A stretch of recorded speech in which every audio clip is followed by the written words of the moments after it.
So if you're planning to change out your settings in Qwen, you can go around over here onto your profile, then onto settings. And here you can see that there's various settings that you can access.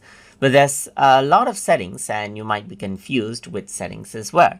So in order to quickly find them, you can simply go around onto the search. And let's say, for example, simply type in archive. Then it filters out so that you only see the settings related to archive right here. So let's say, for example, I'm going to say chat.